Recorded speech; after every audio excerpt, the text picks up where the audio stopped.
হে ৰাম নিগদতি প্ৰজাপতি হুনামুনি মহামতি কৃষ্ণৰ নিৰ্মল অৱতাৰ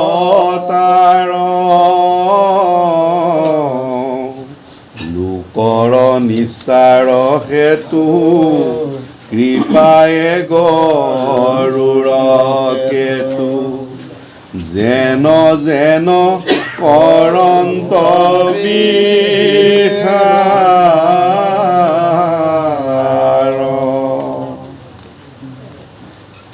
হে ৰাম লীলা কৰি মহাহৰি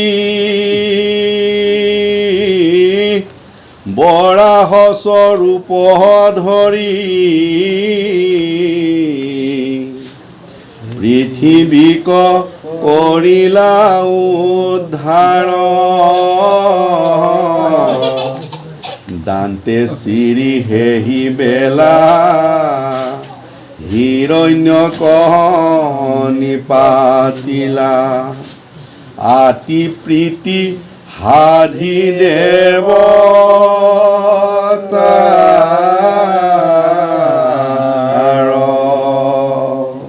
কৃষ্ণ গদ্যকাৰ পঢ়ি দিম আকৌ হ'ব নিগদতি প্ৰজাপতি শুনা মুনি মহামতি কৃষ্ণৰ নিৰ্মল অৱতাৰ লোকৰ নিস্তাৰ হেতু কৃপায়ে গৰুড় কেতু যেন যেন কৰন্ত বিহাৰ লীলা কৰি মহাহৰি বৰাহ স্বৰূপ ধৰি পৃথিৱীক কৰিলা উদ্ধাৰ দান্তে চিৰি হেহি বেলা হিৰণ্যক নিপাতিলা আতি প্ৰীতি সাধি দেৱতা কৃষ্ণ কৃষ্ণ মাধৱ এয়া আচলতে ব্ৰহ্মা নাৰদ সংবাদ প্ৰজাপতি ব্ৰহ্মাই মহামুনি নাৰদক এয়া বক্তব্য প্ৰদান কৰি আছে ইতিপূৰ্বে ভালেখিনি কথা কোৱাৰ পাছত এতিয়া লীলা অৱতাৰৰ কথাখিনি ক'বলৈ আৰম্ভ কৰিছে পুনে এটা কথা খুব সুস্পষ্টকৈ কৈ থৈ গ'ল ভগৱন্তই এই লীলা অৱতাৰবোৰ ধৰাৰ কাৰণ কি লোকৰ নিস্তাৰ হেতু মানুহবিলাকক আমাৰ মানুহবিলাকৰ মংগলৰ কাৰণে তাৰমানে মানুহবিলাকৰ হিত চিন্তা কৰি আচলতে ভগৱন্তই এই লীলা অৱতাৰবোৰ ধাৰণ কৰিছে সেইকাৰণে কৈছে পৰম দুৰ্গোধ্য আত্মতত্ত্ব তাৰ জ্ঞানৰ অৰ্থে পৰিগত লীলা অৱতাৰ ধৰা তুমি কি পাম কাৰণ দুৰ্গোধ্য যিটো অব্যক্ত যিটো অনাদি এই স্বৰূপটো উপলব্ধি কৰাটো বুজি পোৱাটো টান তাক জ্ঞান দিবৰ কাৰণে লোক সমস্তক ভগৱন্তই নিজেই এই অৱতাৰবোৰ ধাৰণ কৰিছে আৰু এটা কথা ইয়াত তাৎপৰ্যপূৰ্ণ কথা ক'লে কি ক'লে লীলা কৰি মহাহৰি বৰাহ স্বৰূপ ধৰি পৃথিৱীক কৰিলা উদ্ধাৰ পৃথিৱী দুখন এখন আমি যিখন পৃথিৱীত আমি বসবাস কৰি আছোঁ আনখন পৃথিৱী সেয়া আমি কুৰুক্ষেত্ৰৰ কথা কওঁতে কয় বা গীতাশাস্ত্ৰৰ প্ৰথম যিটো শ্লোক সেই শ্লোকটোতে নিৰূপণ কৰি দিছে আনখন পৃথিৱী কৈছে আমাৰ দেহৰূপী পৃথিৱীখন শৰীৰৰূপী পৃথিৱীখন এনেকৈ চমুকৈ যদি কওঁ এতিয়া এই পৃথিৱীখনো ৰসাতললৈ গুচি যায় তাৰমানে কি হয় দেখিবলৈচোন মানুহ কিন্তু তাৰ স্বভাৱটো দেখোন পশুৰ দৰে অসুৰৰ দৰে এই নৰকীটো এইবুলি শব্দবোৰ যে কয় কেলৈ কয় তেতিয়াহ'লে কিয় কয় এই 24 তত্ত্বধাৰী এই দেহটো পোৱাৰ পাছতো সি সৎকামত নলগোৱাৰ কাৰণে এই দেহটোৰ সৈতে দেহটোৰ গৰাকীজনো ৰসাতললৈ গুচি যায় গতিকে সেইকাৰণে কি বুলি কয় গালি পাৰে আমাৰ নৰকীটো তাৰমানে নৰক গমন কৰে নৰক ক'ত আছে নৰক আছে সপ্ত পাতালৰ তলত নৰকৰ আৰম্ভণি সেইকাৰণে কয় গতিকে এতিয়া বৰাহ স্বৰূপে এই পৃথিৱীখন উদ্ধাৰ কৰিছে প্ৰথম। এতিয়া তাৰমানে ভগৱন্তই তেতিয়াহ'লে কাৰ নিস্তাৰ হেতু? এই লোকক, মানুহক নিস্তাৰ কৰিবৰ কাৰণে লোকৰ নিস্তাৰ হেতু লোকৰ নিস্তাৰ। কৃপায়ে গৌৰৰ হেতু যেন যেন কৰন্ত বিহাৰ। এতিয়া কেনেকৈ কৰিলে? ৰসাতলৰ পৰা উদ্ধাৰ কৰিলে। তাৰপিছত আমি পাছলৈ পাম এই বৰাহ অৰ্থাৎ শুকৰৰ জন্মৰ কাৰণটো কি? শুকৰৰ জন্মৰ কাৰণটো হৈছে নগৰ পৰিশোধন। বুজি পাইছিল বাৰু? নগৰ পৰিশোধন। আৰু সূচক নিন্দুকৰ জন্মৰ কাৰণটো হৈছে কি যে যাক সমালোচনা কৰিব তেওঁক পৰিশোধন। এই দুটা কথা আমি ভাগৱতত পাম। এতিয়া নগৰ কোনখন নগৰ? এই ভাগৱতত পাম। নগৰ বেলেগ এখনৰ কথা কোৱা নাই। পুৰঞ্জন এখনত পাব এইখনেই নগৰ। 9খন দুৱাৰযুক্ত এখন নগৰ। তো এই নগৰখন 20টা মূত্ৰই ই লেতেৰা হৈ থাকে। বৰাহৰূপী ভগৱন্তক অৱতৰণ কৰোৱাই এই নগৰখন পৰিষ্কাৰ কৰিব লাগিব। গতিকে বৰাহৰূপী ভগৱন্তই অৱতৰণ কৰি পেলাই এই নগৰখন পৰিশোধন কৰা কথাটো ইয়াত প্ৰকাশ কৰিছে। পৰিশোধন কৰিবলৈ যাওঁতে আমাক কিবোৰ ধ্বংস কৰিব লাগিব? আসুৰিক প্ৰবৃত্তিবোৰ ইয়াত দেখুৱাই দিলে নহয়। কাক বধ কৰি দেখালে? হিৰণ্যাক্ষ। এই হিৰণ্যাক্ষৰূপী আমাৰ যিবিলাক আসুৰিক প্ৰবৃত্তিবোৰ বৰাহৰূপী ভগৱন্তই খাই চফা কৰিব লাগিব, তাৰমানে পৰিষ্কাৰ কৰিব লাগিব, শোধন কৰিব লাগিব। কৃষ্ণ কৃষ্ণ। হে ৰাম ৰুচিৰত নয় ভৈলা দেৱগণ উপজাইলা স্বয়ম্ভু মনুৰ হৰি দুখ আপুনিয়ে যজ্ঞ কৰি ইন্দ্ৰ হুয়া কৃপা কৰি জগতৰে সাধিলন্ত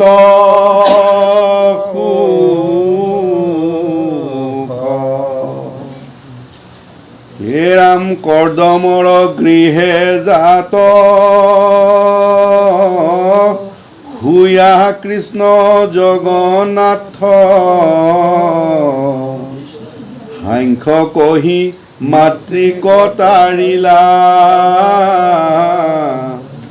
দত্তাত্ৰেয় নাম হুয়া যদু আদি নিস্তাৰিয়া কৃপা কৰি লোকত ভ্ৰমিলা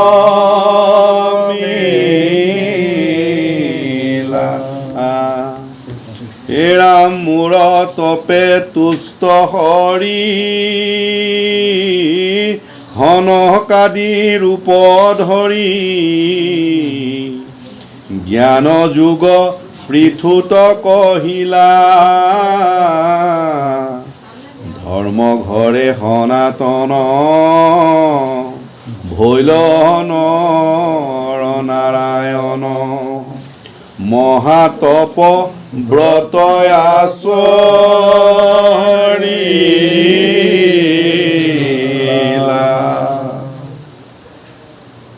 হে ৰাম তানে তপে ইন্দ্ৰ দৰি পাঞ্চিলে কয় অপেশ্বৰী কামদেৱ আদি হবে যাই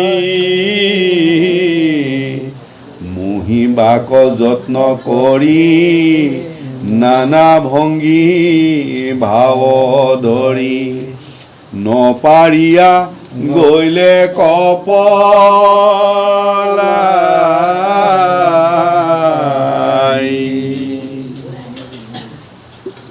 সেইকাৰণে দেৱকীনন্দন কৃষ্ণই পালক পিতৃ নন্দৰাজাক কৈছিলে যে তুমি পূৰ্বৰ পৰা কৰি থকা ইন্দ্ৰ পূজাটো বন্ধ কৰা, গোবৰ্ধন পূজা কৰা। বোলে গোবৰ্ধন পূজা কৰিলেনো কি লাভ হ'ব? গোবৰ্ধন পূজা কৰিলে গোবৰ্ধনত গাই মানে ঘাঁহবোৰ লহপহকৈ বাঢ়ি উঠিব আৰু তেতিয়া আমাৰ গাইবোৰ তাত চৰিব, গাইবোৰে ভালদৰে গাখীৰ দিব। গোবৰ্ধন পূজা কৰিলে তাৰ যিবিলাক গছ আছে গছ গছনিবোৰ আৰু লহপহকৈ বাঢ়ি উঠিব। বাঢ়ি উঠিলে তাৰ পৰা আমি খৰি পাম, কাঠ পাম, সেইবোৰ আমাৰ ব্যৱহাৰ্য সামগ্ৰী ৰূপে ব্যৱহাৰ হ'ব। এতিয়া ইন্দ্ৰ পূজানো কি এতিয়া চাব দেই, ইয়াত দেখুৱাই দিছে। এতিয়া ইন্দ্ৰই এতিয়া নৰনাৰায়ণ যেতিয়া জন্ম হ'ল মানে অৱতাৰ হ'ল আৰু ভগৱন্তৰ এক অৱতাৰ, নৰনাৰায়ণৰ অৱতাৰ হোৱাৰ পাছত তেওঁ পৃথিৱীত তপস্যাত মগ্ন হ'ল। তপস্যাত মগ্ন হোৱাৰ লগে লগে ইন্দ্ৰৰ ভয়ৰ তৎ নাই, মোৰ অমৰাৱতীখন কাঢ়ি ল'ব এতিয়া। গতিকে সেইকাৰণে ইন্দ্ৰই নৰনাৰায়ণৰ তপস্যা ভংগ কৰিবৰ কাৰণে মদন কামদেৱকে প্ৰমুখ্য কৰি অপেশ্বৰাগণক পঠাই দিলে। ইয়াত সেইটোকে কৈছে, তেওঁ পঠাই দিলে, আহি পেলাই কিন্তু তেওঁ তপস্যা ভংগ কৰিব নোৱাৰিলে। এতিয়া কথা হৈছে কি যে আমি যে এই প্ৰসংগটো কিয় আনিলোঁ, এতিয়া ইন্দ্ৰই ক'ত আছে? স্বৰ্গত আছে। স্বৰ্গত সকলোবোৰ ভোগ পৰিপূৰ্ণ অৱস্থাত আছে। ইমানবোৰ ভোগ পোৱাৰ পাছতো ভোগত মানে ভোগ থকা স্বত্বেও তেওঁ কিন্তু তাতো সুখ নাই, শান্তি নাই, আনন্দ নাই। কেলে? কোনোবাই মোৰ ভোগখিনি কাঢ়ি ল'ব। কাৰণ সেইকাৰণে নৰনাৰায়ণে মৰ্ত্যত তপস্যাত বহাৰ লগে লগে কি হৈছে, তেওঁৰ মানে থৰকাচতি হেৰাইছে আৰু মানে মোৰ অমৰাৱতীখন কাঢ়ি ল'ব এতিয়া তপস্যা ভংগ কৰা। এতিয়া চাওকচোন, এতিয়া চাৰিওফালে এই ৰজা হ'বলৈ যিবোৰে বিচাৰিছে, ৰজা হৈ বহি থকা অৱস্থাটো তেওঁলোকৰ শান্তি আছে জানো? কোনোবা প্ৰতিদ্বন্দ্বী ওলায় বুলি তাৰ অংগসুত কৰাত লাগি থকা নাইনে? হা? এতিয়া আমাৰ আধ্যাত্মিক ক্ষেত্ৰখনতো বহুত হৈছে আকৌ এইটো কথা। অংগসুত যেনিবা ল'ৰা ৰজাই কাৰোবাৰ চকু কাঢ়ি নিছিলে, কাৰোবাৰ হেৰি কৰিছিলে, ইয়াত যেনিবা এইটো নকৰে আৰু তাৰ বদনামখিনি উলিয়াই দিয়ে। অকণমান চল পালে বদনাম চদনাম উলিয়াই মানে যাতে বুজিছে নহয়? এতিয়া বাৰু তাতকৈ ডাঙৰ অংগসুত নাই আৰু অংগসুত নাই। সেইকাৰণে কোৱা হৈছে যে এতিয়া ইয়াত এইবোৰ গোটেই যিমানবোৰ অৱতাৰৰ কথা কৈছে এতিয়া প্ৰত্যেকটো অৱতাৰত ইয়াত এটা থুলমূলকৈ দি গৈছে। এতিয়া ৰুচিৰ তনয়ৰ কথা ক'লে, হয়নে বাৰু? তাৰপাছতে স্বয়ম্ভুক মনুৰ কথা ক'লে, তাৰমানে তাৰপাছতে আকৌ স্বয়ম্ভুক মনু শতৰূপাৰ জৰিয়তে মানে দেৱাহুতি আহিলে, কদম্বৰ লগত সংযোগ হৈ কপিল জন্মৰ কথা ক'লে, কপিল জন্ম হৈ পেলাই সাংখ্যযোগ প্ৰৱৰ্তনৰ কথা ক'লে। এনেকৈ ইয়াত সংক্ষেপে কথাখিনি কৈ গৈ আছে, কিন্তু প্ৰত্যেকটো অৱতাৰণৰ এক তাৎপৰ্য আছে। আৰু সেই অৱতৰণবোৰ আচলতে আমি ক'ত কৰাব লাগিব? সেই অৱতৰণবোৰ আমি কৰাব লাগিব এইখন পৃথিৱীত। আমি এইখন পৃথিৱীত যদি অৱতৰণ কৰি থাকে, এইখন পৃথিৱীত অৱতৰণ কৰি তেওঁ লীলা কৰি থৈ গুচি গ'ল। সেইকাৰণে কৈছে সেই লীলাবোৰত অন্তৰ্নিহিত হৈ থকা তত্ত্বটো ভকতে জানে। সেইকাৰণে ভকতৰ ওচৰলৈ যোৱা, ভকতৰ ওচৰত গৈ পেলাই সেই লীলাৰ অন্তৰালত অন্তৰ্নিহিত হৈ থকা তত্ত্বটো বুজি তুমি এইখন পৃথিৱীত অৱতৰণ কৰোৱা। নহ'লে এইখন পৃথিৱীত অৱতৰণ কৰি থাকিলে আমাৰ বিশেষ একো লাভ নহ'ব। কৃষ্ণ ৰাম কৃষ্ণ। ৰাম ধ্ৰুৱৰত পইচা জানি দেখা দিয়া চক্ৰ পানী দিলা বৰ কৃষ্ণী অৱতাৰে বেনক নিস্তাৰ কৰি পৃথুৰূপে দেৱ হৰি নিজ বৃত্তি দিলন্ত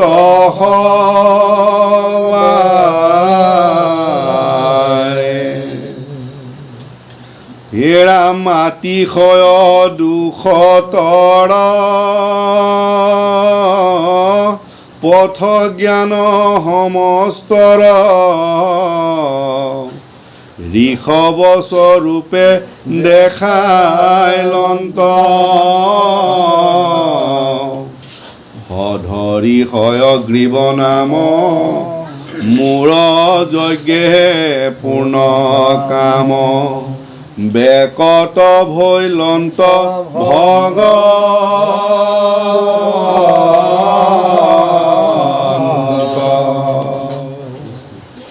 হে ৰাম ধৰি মহামৎস্য কায়া ভক্ত সত্য ব্ৰত হৰায় ৰাখিলন্ত মায়া প্ৰলয়ত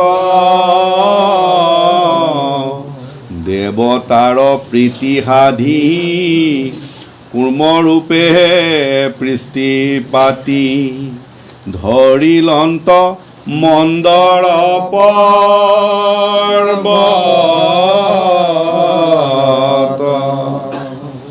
ধ্ৰুৱৰ কথাটো আহিছে ইয়াত। ধ্ৰুৱৰ তপস্যা জানি দেখা দিয়া চক্ৰপাণি বিলা বৰ কৃষ্ণী অৱতাৰে কৃষ্ণী বেনকৰ নিস্তাৰ কৰি বেলেগলৈ গ'লগৈ তাৰপিছত কৃষ্ণ। এতিয়া ধ্ৰুৱ আমি তৃতীয় স্কন্ধ যেতিয়া পাম তেতিয়া আমি কি দেখিম? অনাদি পাতন দেখিম। এই অনাদি পাতনত আমাক দেখুৱাব 14খন ভুৱন কেনেকৈ ভগৱন্তৰ নিৰ্মাণ কৰি ক'ত ক'ত কাক কাক স্থাপন কৰিছে, হয়নে বাৰু? 14খন ভুৱনত দেখুৱাইছে যে মাজতে পৃথিৱীখন দেখুৱাইছে। তাৰমানে পৃথিৱীৰ ওপৰত 7 তলত 7। কেনেকৈ কৈছে? ভূ ভুৱ চ মহ জন তপ সত্য। এই 7 ওপৰত, তলত তল অতল বিতল হোতল তলাতল ৰসাতল পাতাল। এতিয়া আমি অলপ আগতে ক'লোৱেই যে আমাৰ স্থান ক'ত? পৃথিৱীত। পৃথিৱীত থাকি যদি আমি অপকৰ্ম কৰোঁ তেতিয়াহ'লে আমি ৰসাতললৈ যাওঁ। পৃথিৱীত থাকি যদি আমি গোবিন্দৰ গীত গাই থাকোঁ, পৃথিৱীত থাকিও আমি ক'ত থাকোঁ জানে? পৃথিৱীত থাকিও আমি ভুৱৰ লোকত থাকোঁ। কিয়নো ভুৱৰ লোকত কোন থাকে? গন্ধৰ্বসকল থাকে। অৰ্থাৎ গোবিন্দৰ গীত গোৱা লোকসকল গন্ধৰ্ব। এতিয়া আমি গন্ধৰ্ব হয়, এতিয়া আমি গোবিন্দৰ গীত গাই আছোঁ। দেখাত আমি ভুল লোকত আছোঁ, কিন্তু আমাৰ স্থানটো ক'ত? ভুৱ লোকত। আমি যদি গোবিন্দৰ গীত গাই থাকোঁ তেতিয়াহ'লে আমাৰ উত্তৰণ হ'ব। উত্তৰণ হৈ আমি স্বৰ্গলোক পাম। স্বৰ্গলোকত বাসস্থান কোন? ইন্দ্ৰ আদি দেৱতাসকল। তাৰমানে ইন্দ্ৰ আদি দেৱতাসকলৰ শাৰীত আমি বহিম। কিন্তু সাৱধান, আমাক শুনোৱালে। কি বুলি সাৱধান শুনালে? যদি ইন্দ্ৰ আদি দেৱতাসকলৰ দৰে অসুৰে যেতিয়া পীড়িত কৰিব তেতিয়া ভগৱন্তৰ কাষ চাপিব, আকৌ ভগৱন্তই ৰক্ষা কৰি দিয়াৰ পাছত ভোগত মতলীয়া হৈ আকৌ ভগৱন্তক পাহৰি থাকিব। তাৰমানে আমি প্ৰত্যেকেই আমি আৰ্ত অৱস্থাৰেহে ভগৱন্তৰ ওচৰলৈ আহোঁ। কেলৈ কৈছোঁ? আমি কি বুলি প্ৰাৰ্থনা কৰোঁ? আতুৰ ভলি হৰি বিষয়ে বিকলে কৰি উদ্ধাৰ মোক চৰণ কমল। এতিয়া আমি আৰ্ত হৈ ভগৱন্তৰ ওচৰলৈ আহিছোঁ। সকলোৱে আমি আৰ্ত অৱস্থাতে ভগৱন্তৰ ওচৰলৈ আহিছোঁ। কিবা এটা টান পাইহে ভগৱন্তৰ ওচৰলৈ, কাৰণ টান নাপালে ভগৱন্তৰ ওচৰলৈ নাহোঁ। সেইটো কথা আমি কোৱা কথা নহয়। প্ৰথম স্কন্ধতে কুন্তীয়ে স্তুতিত কৈ থৈ গ'ল। কাৰণ বিপদ নহ'লে সম্পদত কোনেও ভগৱন্তৰ নাম ল'ব নোৱাৰে। গতিকে সেইকাৰণে আমাক ক'লে যে তুমি যদি উত্তৰণ বিচৰা, তুমি ইন্দ্ৰৰ দৰে নহ'বা, তুমি ভগৱন্তক নেপাহৰিবা। তাৰ পাছত কোন? মহলোক। মহলোকত কোন? ধ্ৰুৱৰ স্থান। এতিয়া ধ্ৰুৱৰ বিষয়টো আহিছে। তাৰমানে ধ্ৰুৱৰ স্থান। এতিয়া আমি প্ৰত্যেকেই অৰ্থাৰ্থী ভাৱনাৰেহে ভগৱন্তৰ ওচৰলৈ আহোঁ। তাৰমানে কিবা এটা আশা কৰি আহোঁ। কৰিও উদ্ধাৰ মোক চৰণ কমল, এইটোতো আশা, হয়নে বাৰু? এইটোতো আশা। কোনোবাই ধন টকা পইচা বিচাৰিও ভগৱন্তৰ কাষলৈ আহে, চাকৰি এটা বিচাৰিও ভগৱন্তৰ ওচৰলৈ আহে, যাৰ যাত্ৰাটো সুমংগল হওক বুলিও ভগৱন্তৰ ওচৰলৈ আহে। আশা, ভালেই হৈছে আশা কৰি আহা। কাৰণ ধ্ৰুৱই আশা কৰিছিলে। কাৰণ পিতৃৰ কোলাত বহিব বিচাৰিছিল। সুৰুচি মাতৃয়ে ক'লে, তই পিতাৰৰ কোলাত বহিবলৈ লৈ তই আকৌ মোৰ গৰ্ভত জন্মগ্ৰহণ কৰিব লাগিব। কিন্তু আঘাত পালে তাৰপিছত কিন্তু সুনীতি মাতৃয়ে ক'লে চিন্তা নকৰিবি বোপাই তই ঈশ্বৰক উপাসনা কৰ সেইখনতকৈ এখন ভাল আসন তই পাবি শ্ৰেষ্ঠ আসনখন পাবি যদি কঠোৰ তপস্যা কৰি তপস্যাৰ অন্তত ধ্ৰুৱই সেই আসনখন পালে আসনখনলৈ গৈ থাকোঁতে আপোনালোকে পঢ়িব ধ্ৰুৱই অনুশোচনা কৰিছে দেহি মই কি কৰিব বিচাৰিব লাগিছিল কি বিচাৰিলোঁ সেইটো যদি আমাৰ মনলৈ আহে তেতিয়াহ'লে উত্তৰণ হ'ব যদি নাহে ধ্ৰুৱ য'ত যেনেকৈ থাকি গ'ল তাতে থাকি যাব লাগিব ধ্ৰুৱ এতিয়া থাকি গ'ল হয়নে বাৰু তাতে থাকি যাব লাগিব তাতকৈ ওপৰলৈ যাব নোৱাৰোঁ তাৰ ওপৰৰ স্থানটো হৈছে মহ জনলোক এই জনলোকত থাকে মহামুনিসকল মুনি ঋষি মুনিসকল থাকে তেওঁলোকৰ চৰিত্ৰটো কেনেকুৱা তেওঁলোকৰ চৰিত্ৰটো কেৱল মাত্ৰ লোকৰ হিত জগতৰ কল্যাণ তাৰ ওপৰলৈ যেতিয়া গ'ল তপলোকত থাকে সপ্তঋষিবৰ্গৰ চৰিত্ৰটো কেনেকুৱা আমাৰ চৰিত্ৰটো তেনেকুৱা ধৰণে উত্তৰণ হৈ গৈ থাকিব তাৰমানে আমাৰ চৰিত্ৰটো তেনেকৈ উত্তৰণ হৈ গৈ থাকিব তাৰপাছত একেবাৰে সত্যলোকত তপলোকত হেৰিসকল নহয় এই সপ্তৰ্ষিগণ নহয় সত্যলোকত কাৰ স্থান প্ৰথমে ব্ৰহ্মাৰ তাৰপিছত বিষ্ণুৰ তাৰপিছত শিৱৰ স্থান ব্ৰহ্মাৰ শিৱৰ বিষ্ণুৰ স্থান তাৰমানে সেই অৱস্থাটোত আমাৰ দ্বাৰা যি সৃষ্টি হ'ব অৰ্থাৎ সপ্তৰ্ষিগণৰ দৰে আমাৰ যেতিয়া চৰিত্ৰ সংশোধনৰ সংস্কাৰিত হৈ আমি সেইটো ষ্টেজত যেতিয়া থাকিম আমাৰ দ্বাৰা সৃষ্টি হ'ব এই সৃষ্টিয়ে জগতৰ কল্যাণ কৰিব কৃষ্ণ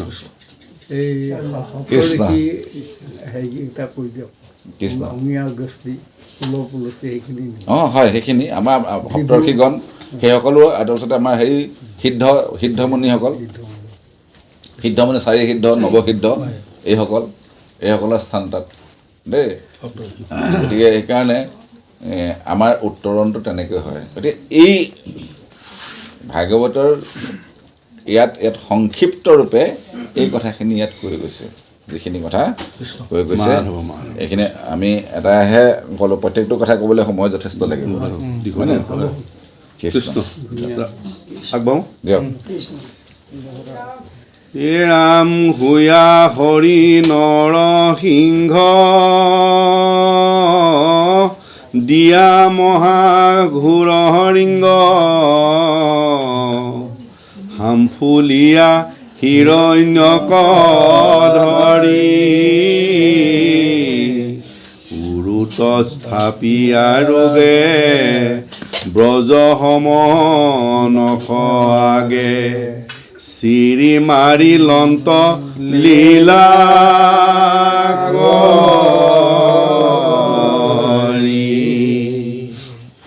হে ৰাম গ্ৰাহে ধৰি আছে পাৱে গজপতি আঁতৰাৱে ত্ৰাহি কৃষ্ণ বুলি ডাকিলন্ত হাতে চক্ৰ ধৰি হৰি তান দুখ দূৰ কৰি নিস্তাৰ কৰিলা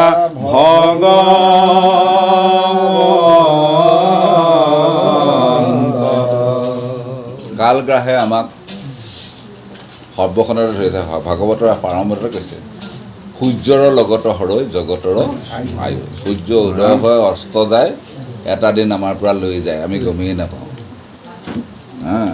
আকৌ কৈছে কমল দল জল চিত্ত চঞ্চল থিৰ নোহে এক তিল এই চঞ্চল চিত্তৰ কাৰণত এতিয়া দিশৰ পানীখিনি বাৰিষা লেতেৰা কিয় লেতেৰা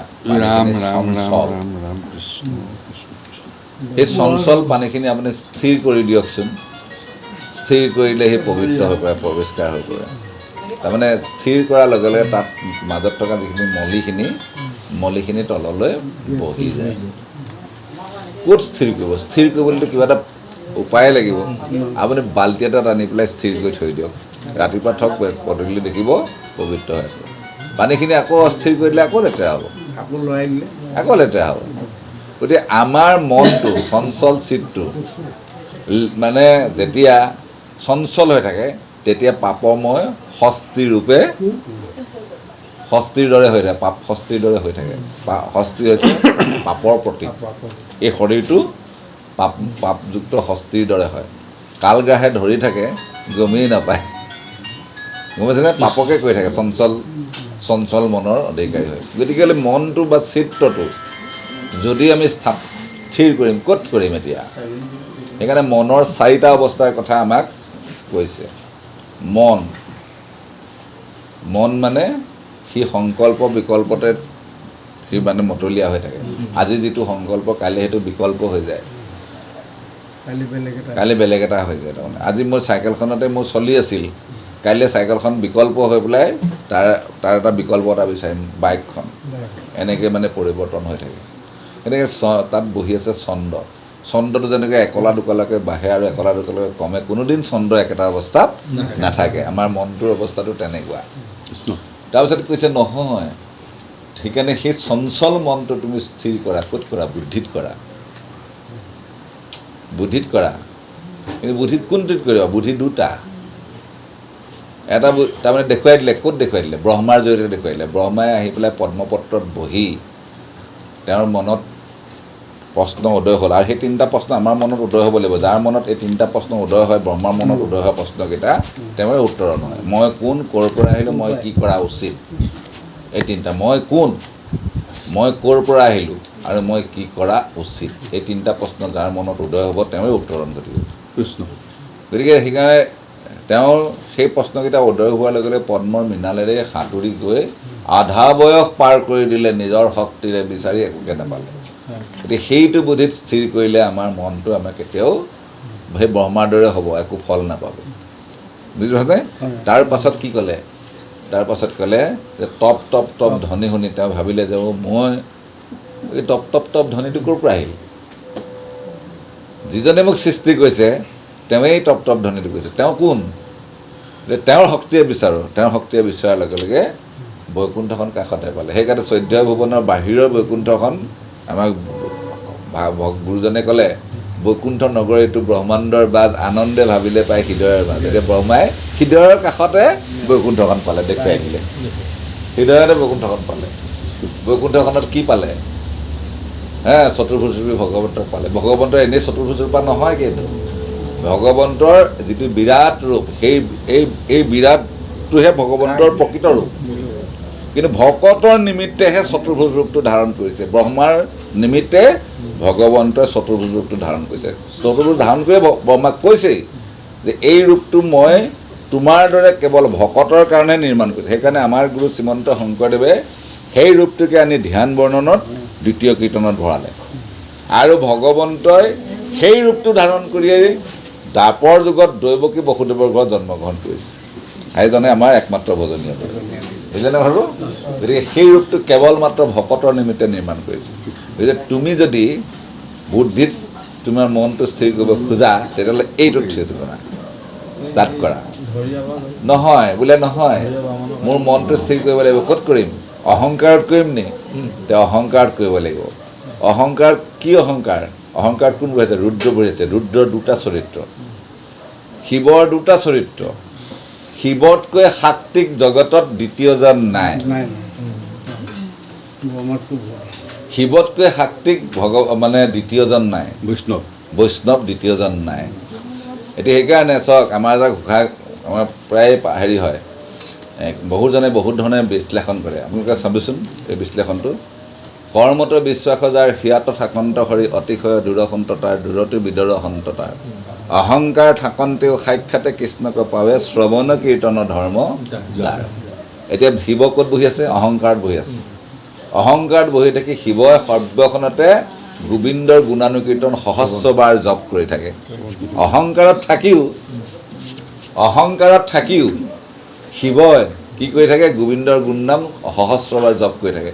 সেইকাৰণে ভগৱন্তই ক'লে, দেৱতাসকলে যেতিয়া ভগৱন্তৰ ওচৰ চাপিছিল, আমাক জন্ম দিলা, আহাৰ দিয়া।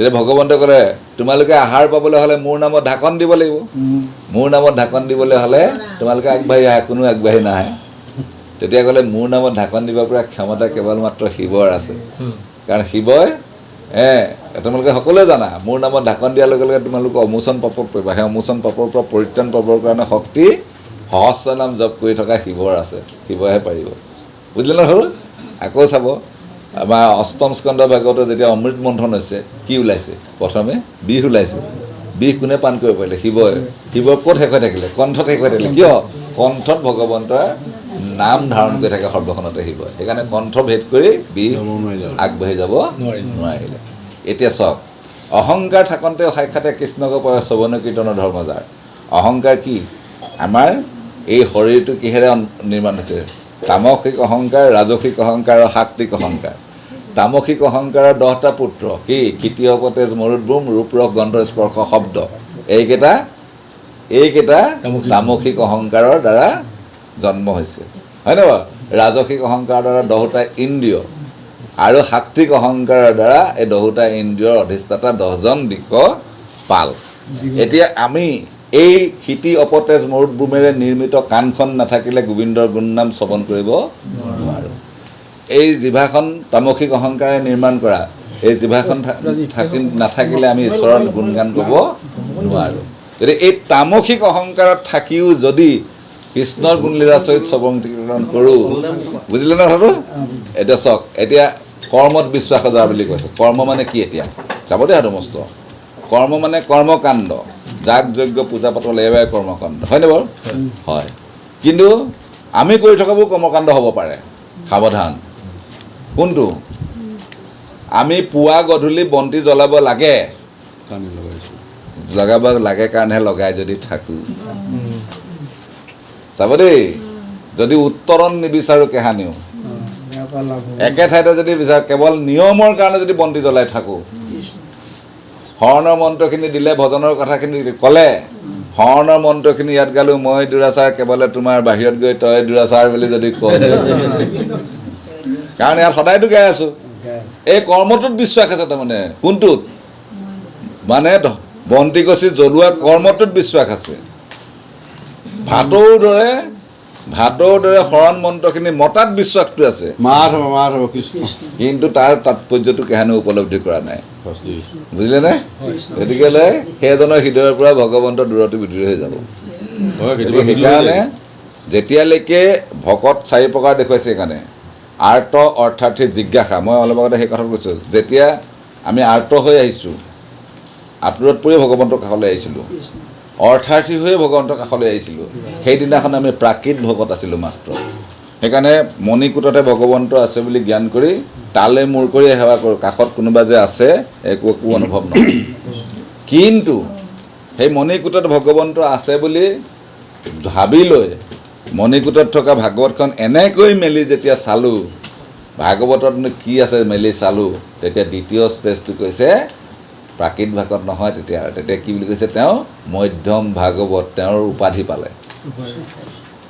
ভকতেই তেওঁ মধ্যম ভাগৱত উপাধি পালে তেতিয়া কি দেখিব তেতিয়া দেখিব ভকতৰ প্ৰতিমা মূৰৰ 2 অধিষ্ঠান ভকত আৰু ভাগৱতত ভগৱন্ত আছে সেইকাৰণে ভকতজন আহিলে পৰি পৰি সেৱা কৰে ভিক্ষাৰীজন আহিলে পদূলিৰ পৰাই খেদি দিয়ে বুজিলে নহয় তাৰ পাছত জিজ্ঞাসাটো যদি তেওঁ বহাই গৈ থাকে তেতিয়া তৃতীয় ষ্টেজটো পাব তৃতীয় ষ্টেজটো কি তৃতীয় ষ্টেজটো হ'ব উত্তম ভাগৱত উপাধিটো পালে আৰু তেওঁ কি দেখিব বোলে বিশেষত মনুষ্য গণত যিটো নৰে বিষ্ণুবুদ্ধিভাৱে সৰ্বদায়ে মান্য কৰে মানুহ সকলো মানুহতে ভগৱন্ত দেখিব সেইকাৰণে মানুহেই হেও মানুহেই দেৱ মানুহক যদি মানুহ বোলে নাইকিয়া হয়নে বাৰু সেইখিনি তেতিয়া আঁতৰিব নহ'লেতো নাটৰি নাযায় কাৰণ মানুহক যেতিয়া ভগৱন্ত আছে বুলি ভাবিব তেতিয়া ঈৰ্ষা অসূয়াবোৰ আৰু নাথাকে আৰু হয়নে বাৰু তৃতীয় ষ্টেজ আকৌ যেতিয়া গৈ থাকিব যে চতুৰ্থ ষ্টেজটো পাব কি পাব তেওঁ পাবগৈ উত্তম ভকত মানে কি দেখিব এই দেখিব জাত জীৱ জংগম কীট পতংগম অগণগ জগতিৰিকা ঠিকেই আছিলে কিন্তু ইয়াৰ আগলৈ কি কৈছিলোঁ হবকহু মাৰি পুৰত উহি উদৰ হৈ আছিল হয় নহয় বাৰু কাৰণ জনা নাছিলোঁ নহয় ঈশ স্বৰূপে হৰি হবকতে বৈঠ সেইটো জনা নাছিলোঁ সেইকাৰণে হব কহু মাৰি পুৰতো হৈ উদৰ কৰি আছিলোঁ, হয় নাই বাৰু? গতিকেলৈ এতিয়া কি হ'ব? যত দেখা ভূতবাণী সবাহাকে বিষ্ণু হেনো মানি সেংসাৰী কৰা উপকাৰ। গতিকে সেই ষ্টেজটোলৈ তেতিয়া যাব।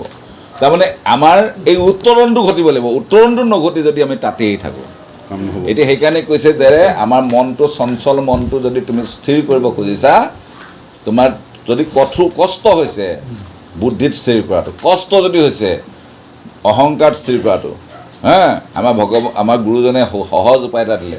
সহজ উপায়টো কি? তুমি মনটো চিত্তত স্থিৰ কৰা। চিত্তত বাসুদেৱ হৈ আছে, সেইকাৰণে তুমি চিত্ত বৃত্তি মূৰ প্ৰৱৰ্তক নাৰায়ণ। মোৰ চিত্ত বৃত্তিটো তুমি প্ৰৱৰ্তন কৰা। কাৰণ বাসুদেৱ কি? বাসুদেৱ সমস্ত দেৱতাৰ ৰজা, এতিয়া হেৰি হয়নে বাৰু? এই আমাৰ নিৰামিষ কণিতালৰ সমস্ত দেৱতাৰ ৰজা, বুজি পাইছেনে? সমস্ত দেৱতাৰ ৰজা। এতিয়া ৰজাধিৰাজজন গ'লে বাকীবোৰ ৰজাই আপুনি তেওঁৰ আসনখন এৰি দিয়ে নাই বাৰু? এৰি দিয়ে। বাসুদেৱ ক'ত বহি আছে? চিত্তত বহি আছে।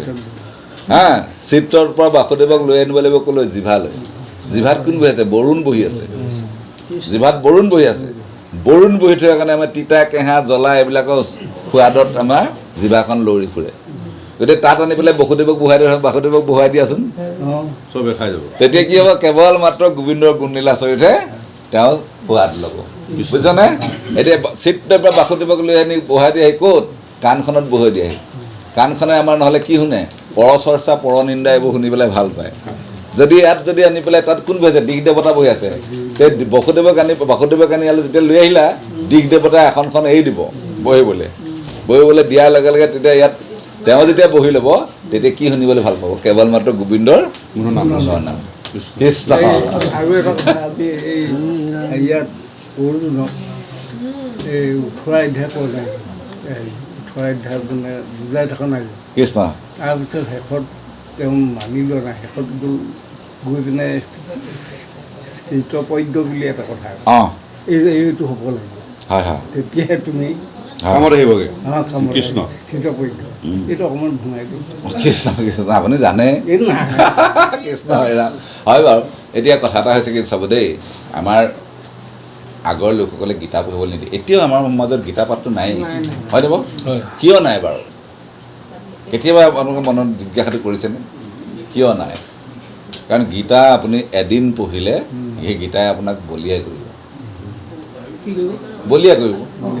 কাৰণ সন্দিহান কৰি তুলিব। অৰ্জুনৰ সন্দিহান হৈছিলে, কাৰণ কেলে? এতিয়াই ক'ব কৰ্ম কৰা, এতিয়াই ক'ব কৰ্ম ত্যাগ কৰা। আৰু গোটেই গীতাখন যেতিয়ালৈকে পঢ়ি শেষ নকৰে তেতিয়ালৈকে গীতাৰ তাৎপৰ্যটো বুজি নাপায়।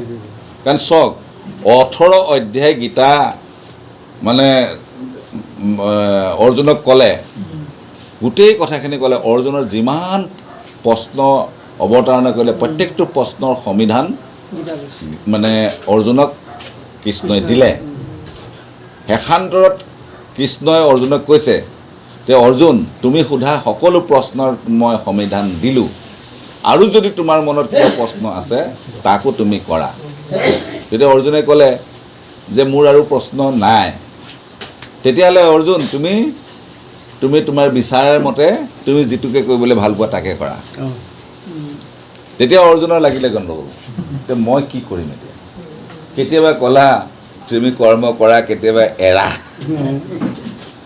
কেতিয়াবা ক'লা সন্ন্যাস ধৰা, কেতিয়াবা এৰা। কোনটো কৰিম? মোৰ মনটো অস্থিৰ হৈছে। তেতিয়া অৰ্জুনক কৃষ্ণই কৈছে যে তোমাৰ ভুল নাই, কাৰণ তুমি পৰিৱেশ পৰিস্থিতি অনুসৰি তুমি যিবোৰ প্ৰশ্নৰ উত্তৰ বিচাৰিছিলা, মই পৰিৱেশ পৰিস্থিতি অনুসৰি তোমাক মই প্ৰশ্নবোৰৰ উত্তৰ দিছিলোঁ, কিন্তু সেইবোৰ মোৰ সিদ্ধান্ত নাছিল। সেইবোৰ তুমি কৰা প্ৰশ্নৰ উত্তৰে আছিল পৰিৱেশ পৰিস্থিতি অনুকূলে। কিন্তু এতিয়া তুমি যেতিয়া মোৰ ওচৰত সম্পূৰ্ণৰূপে আত্মসমৰ্পণ কৰিছা, মই কি কৰিম ঠাৱৰ কৰিব নোৱাৰোঁ বুলি তুমি কৈছা। সেইকাৰণে কৃপাই ঈশ্বৰে তত্ত্ব কহি, এতিয়া ভগৱন্তে কৃপা কৰি তেওঁক তত্ত্বটো ক'বলৈ লৈছে। তত্ত্বটো কি জানে? আজিলৈকে তুমি যিমানবোৰ প্ৰশ্ন কৰিলা সেই প্ৰশ্নবোৰৰ মই তোমাক উত্তৰ দিছিলোঁ, সেইবোৰ সিদ্ধান্ত নাছিল। এতিয়া মোৰ সিদ্ধান্তটো শুনা। সিদ্ধান্তটো কি? সৰ্বধৰ্ম এৰি এক শৰণ সাক্ষাৎ সুদৃঢ় বিশ্বাসে সতি লৈ কোৱা মাত নকৰিবা ভয় হেৰা কৰোঁ অংগীকাৰ সমস্ত পাপতে মই কৰিম নিশ্চয়। এইটো হৈছে সিদ্ধান্ত। এই সিদ্ধান্তটো শেষৰ ফালে আছে। শেষত একেবাৰে বাপে কৈছে কি যে বাপে যিটো কথা কৈছে যে স্থিতপজ্ঞৰ কথাটো কৈছে। স্থিতপজ্ঞৰ কথাটো এনেকুৱা ধৰণৰ আমাক দেখুৱাই দিলে গোটেই গীতা শাস্ত্ৰত যে আমি সদায় তিনিটা গুণত মানে তিনিটা গুণেৰে আমাৰ শৰীৰটোৱে নিৰ্মিত। মই অলপ আগতে ক'লোৱেই নহয়, সাত্বিক, তামসিক আৰু ৰাজসিক এই তিনিটা গুণেৰে আমি আমাৰ শৰীৰটো নিৰ্মাণ হৈছে।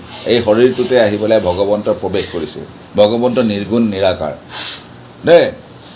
এতিয়া আমাক কৈছে যেতিয়া তোমাৰ মনলৈ এলাহ আৰু নিদ্ৰাই তোমাক আমনি কৰি থাকিব তুমি জানিবা সেইখিনি সময়ত তুমি তমগুণৰ বশৱৰ্তী হৈ আছা।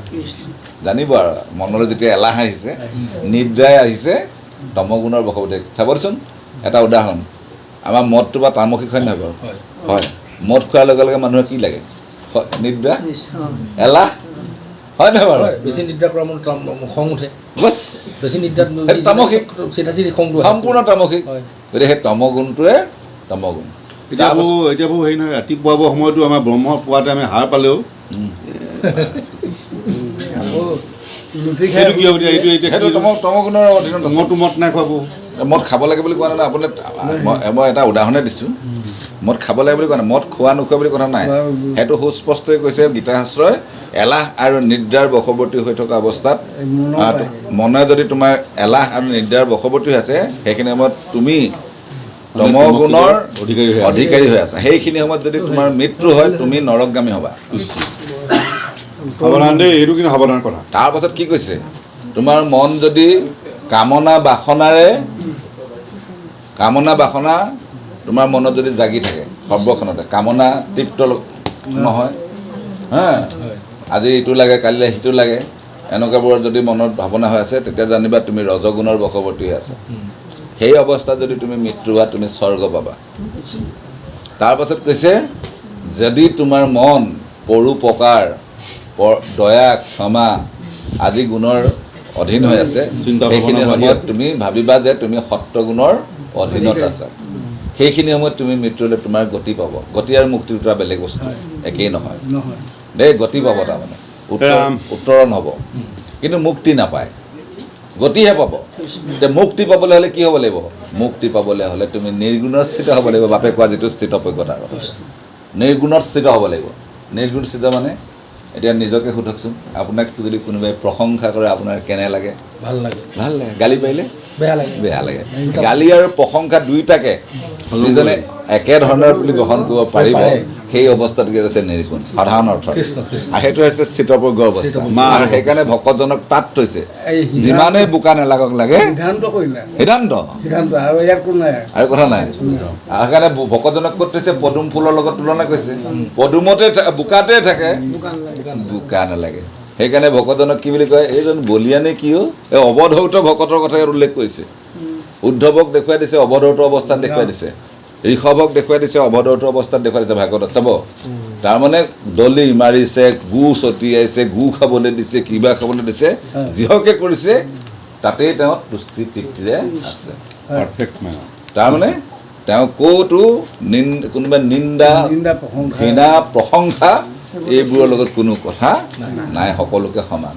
সেই অৱস্থাটো কৈছে নিৰ্গুণ। আমাৰ দুদিন বিৰত পালেই আৰু দুদিন বিৰত পালেই তৃতীয় দিনাখন মোক কৈ নিদিয়ে কেলে, মই আমুকে ভুচুকে সিহঁতি কি কৰিছিলে আমাৰ ওপৰা পৰি লাগি যাব। আৰু কথা এটা সুধো, কথাটো কি? এই যেতিয়া নাৰদে ভগৱন্তই আহিছে, ধৰি লওক ল'ৰাটো গুচি গৈছে, 5 বছৰীয়া ল'ৰাটো, ভগৱন্তই কিবা এটা কৰি ৰূপ ধৰি আহিছে, তেতিয়া কি নামেৰে কৰিব তুমি? ঠিক আছে, ঈশ্বৰক কি নামে তুমি ঈশ্বৰক ক'লৈ কেলৈ আহিছা? ঈশ্বৰক বিচাৰি, ঈশ্বৰক বিচাৰি আহিছা হয়, কি নামেৰে তুমি শিকিব? তেওঁক নাম এষাৰ দিব লাগিব।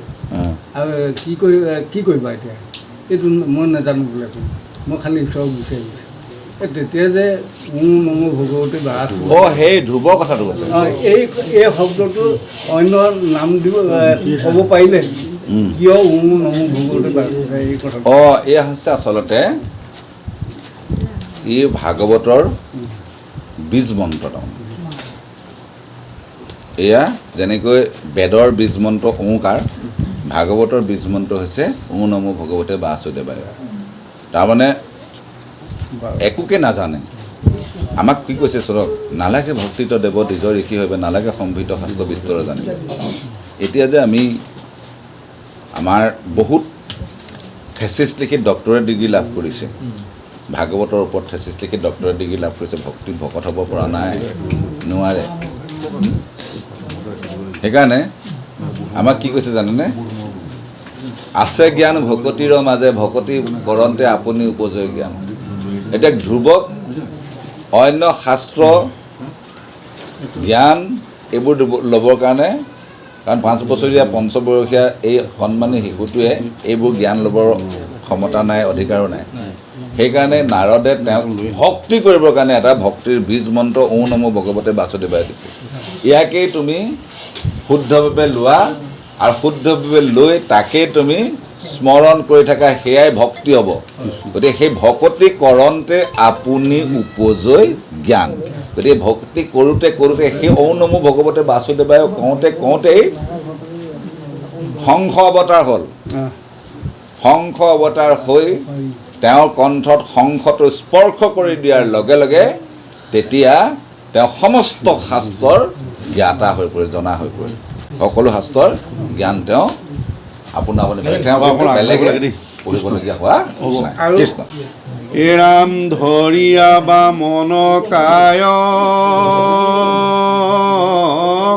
বলিৰ যজ্ঞ কহ যাই,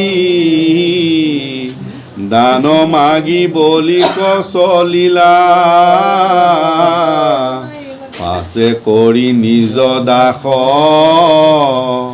সুতলত দিয়া বাস, দ্বাৰী হুয়া আপুনি ৰহিলা।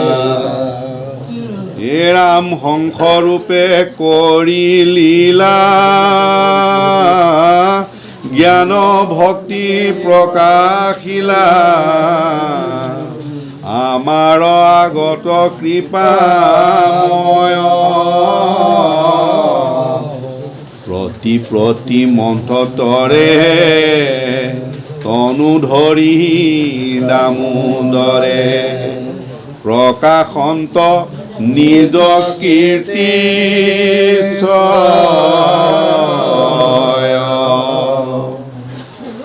এৰাম ধনন্তৰী ৰূপে হৰি, অমৃতৰ ঘট ধৰি, সমুদ্ৰৰ পৰা ভৈলা বাজ, কপতে যুৱতী হুয়া, দেৱক অমৃত দিয়া, বঞ্চিলন্ত দানৱ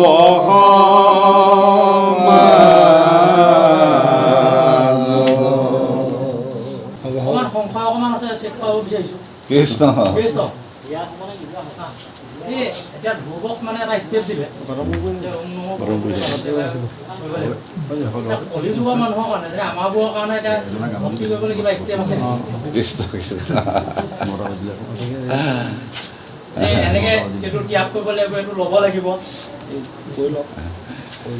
হেৰি বোলে আমাৰ হেৰিয়াত কৈছিলে ন, চাৰিহেদৰ বোলে গোবিন্দৰ প্ৰিয় নাৰদ শুনা, ভাগৱতৰ ধৰ্ম আপুনি জানা, সৌক মুখ্য বুলি সবে লোকৰ, কহিছা প্ৰশ্ন এইটো সংসাৰতে আৰু। এইটো বাসুদেৱে নাজানি প্ৰশ্ন কৰা নাই, জানিয়ে কৈছে সৌক মুখ্য বুলি সবে লোকৰ। কৃষ্ণ। হয় নহয় বাৰু? এতিয়া কথাটো হৈছে কি যে আমি সহজভাৱে এইটোৱেই ক'ব লাগিব যে, কাৰণ শৰণেহে নিজ ভকতিৰ বীজ, প্ৰেমানন্দ তাৰ ফল। হয়নে বাৰু? কাৰণ ভক্তি বীজটো হৈছে শৰণ। এতিয়া শৰণটো আমি বা বীজটো আমি ৰোপণ কৰিব লাগিব, তেতিয়াহে তাৰ ফলটো কি? ফল আছে প্ৰেম আৰু আনন্দ। আমাক কি লাগে? প্ৰেম আৰু আনন্দ লাগে। কেলৈ লাগে আনন্দ? কাৰণ আমাৰ সৃষ্টি পৰমানন্দ, যাৰ য'ত সৃষ্টি সি তালে ধাৱিত হয়। হয় নাই বাৰু? সাগৰত পানীৰ সৃষ্টি, পৰ্বতত পৰিলেও পানী সাগৰলৈ যায়। জুইৰ সৃষ্টি সূৰ্যত, সেইকাৰণে সূৰ্যমুখী। আমাৰ সৃষ্টি পৰমাত্মাত, সেইকাৰণে ঘূৰি পকি পৰমাত্মালৈ। কাৰণ ঘৰৰ পৰা আপুনি যলৈকে ফুৰিবলৈ নাযাওক লাগে, ঘৰখনলৈ ঘূৰি নহালৈকে আনন্দ নাই, হয়নে বাৰু? ঠিক তেনেকৈ পৰমানন্দত সৃষ্টিৰ কাৰণে আমাৰ আনন্দ আমি সন্ধান কৰোঁ, প্ৰেম আমি সন্ধান কৰোঁ। এতিয়া শৰণেহে নিজ ভকতি বীজ প্ৰেমানন্দ তাৰ ফল। তাৰমানে ভকতি কৰিব লাগিব, তেতিয়া প্ৰেম আৰু আনন্দ পাম। ভকতিৰ বীজটো হৈছে শৰণ ল'ব লাগিব। এতিয়া জেঠত কঠীয়া পাৰিলোঁ যেনিবা, যদি এৰি থৈ গুচি গ'লোঁ, হয়নে বাৰু? গৰুৱে ছাগলীয়ে খাই শেষেই কৰিব। বীজটো ৰুলোঁ যেনিবা, ৰুই থৈ দিলে কিবা লাভ হ'ব জানো? 4খন জেওৰা মাৰিব লাগিব। অন্য দেৱী দেৱ নকৰিবাহে এখন, গৃহ নপকিবা তাৰ 2খন, মূৰ্তিকো নচাইবা তাৰ 3খন, প্ৰসাদো নাখাইবা 4খন। এতিয়া তাতে যেনিবা থৈয়ে দিলোঁ। এতিয়া আঘোণ মাহত গৈ পেলাই কেকেটনৰ এখিনি পাব, পথাৰত যদি নোৰোৱে, মূল পথাৰত, হয়নে বাৰু? শৰণ ল'লে হ'ব নেকি ভজন যদি নলয়? ভোজনৰ কাৰণে এতিয়া ভজন নকৰে নলওঁ, ভোজনত গণ্ডগোল লাগে বুলি ভজন নলওঁ, হয়নে বাৰু? এতিয়া ভজন নল'লে বা ক'ত পাব ফলটো? গতিকে ভজন ল'বলৈ হ'লে কি হ'ব? সাৰ পানী যোগান ধৰিব লাগিব, তেতিয়া লহপহকৈ বাঢ়ি উঠিব। মানে আঘোণত গৈ পেলাই আপুনি সোণালী ধান চপাব পাৰিব, মানে হেৰিয়াত ভোগালীত ভোগ কৰি বহাগত আনন্দ ল'ব পাৰিব, হয়নে? এতিয়া কথাটো হৈছে সেইটোৱে। আচলতে আমাৰ পন্থা একেবাৰে সহজ। কলিত শৰীৰৰ কীৰ্তনৰ বিনাই আৱৰণ আহিকে দুজা। কাৰণ বাকীকেইটা যুগত সদায় দুটা ধৰ্ম পালন কৰি আছিল। সত্যত ধ্যান কৰিছিল, ভগৱন্তৰ 12 নাম নল'লে নহয়, নামেহে সিদ্ধি লাভ কৰিছিল, ধ্যান এনেই কৰিলে। যজ্ঞ কৰিছিল, ভগৱন্তৰ 8 নাম নল'লে নহয়, নামতহে শুদ্ধি।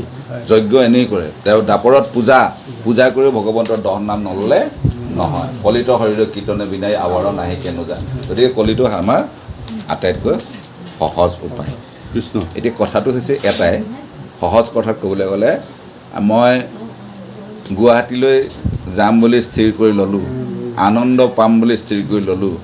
গুৱাহাটীলৈ যাম বুলি স্থিৰ কৰি ল'লে মই নাইট ছুপাৰৰ টিকেটটো কাটিব লাগিব, কাটি নাইট ছুপাৰত বহিব লাগিব। ইয়াতে থাকিলেতো নহ'ব।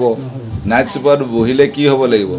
শিৱসাগৰ এৰিব লাগিব, যোৰহাট এৰিব লাগিব, হয়নে বাৰু? তেতিয়াহে গৈ পামগৈ। তাৰ মানে ভাগৱতে কোৱাখিনি ধৰিব লাগিব, এৰিবলৈ কোৱাখিনি এৰিব লাগিব। যদি জানিও ডাক্তৰৰ দৰে চিগাৰেটটোৰ পেকেটটোত লিখাই আছে cigarette smoking is injurious to health, ডাক্তৰে আকৌ মাৰি আছে। ডাক্তৰজনক জ্ঞানী বুলি ক'ম নে অজ্ঞানী বুলি ক'ম? এতিয়া আমিও ভাগৱতৰ সন্দৰ্ভত এই কথাবোৰ জানি যদি পালন নকৰোঁ, কৃষ্ণ হৰি ৰাম, তেতিয়াহ'লে কাৰ ঘূৰি আহিব? আমিও দোহাৰি দিছোঁ দেই বাবু।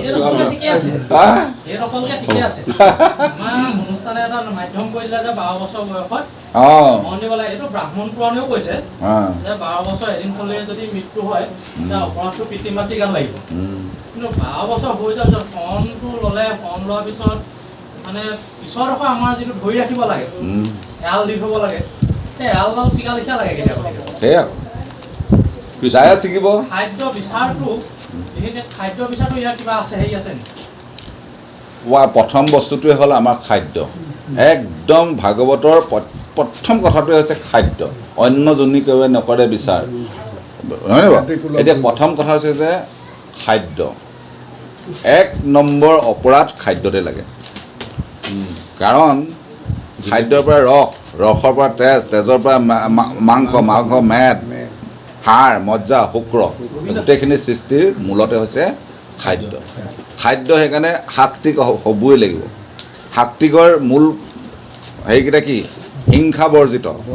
এতিয়া আমি হিংসাৰে আহাৰ যদি আহৰণ কৰোঁ, দুৰ্নীতিমুক্ত, দুৰ্নীতিৰে যদি আমি আহাৰ সংগ্ৰহ কৰোঁ, আকৌ ঈশ্বৰৰ অৰ্পিত, তাৰমানে ভাৱৰ ৰান্ধোতে বাঢ়োতে কি ভাৱনাৰে বাঢ়িছে ৰান্ধিছে। পৰীক্ষালৈ ল'ৰাটো পঠাইছে, পৰীক্ষা দিবলৈ যাব, মাকে যদি গাখীৰকণ মানে পৰীক্ষা দিবলৈ যোৱা ল'ৰাটোক খুৱাবৰ কাৰণে মাকৰ মনলৈ যদি ভাৱটো আহিলে, ই গোটেই দিনটো দেখোন নপঢ়াকৈ নমৰাকৈ পাৰ কৰিলে, কিনো হ'ব, ই পাছ কৰিব নে ফেইল কৰিব, নিগেটিভিটিখিনি গোটেইখিনি গাখীৰখিনিত সোমালে সেইখিনি খাই যোৱা ল'ৰাটোৱে কাহিনী ভাল ৰিজাল্ট কৰিব নোৱাৰে। কৃষ্ণ ধনন্তৰী ৰূপে হৰি অমৃতৰ ঘট ধৰি সমুদ্ৰৰ পৰা ভৈলা বাজ কপতে যুৱতী হৈয়া দেৱক অমৃত দিয়া বঞ্চিলন্ত দানৱ সমাজ হৰি ৰাম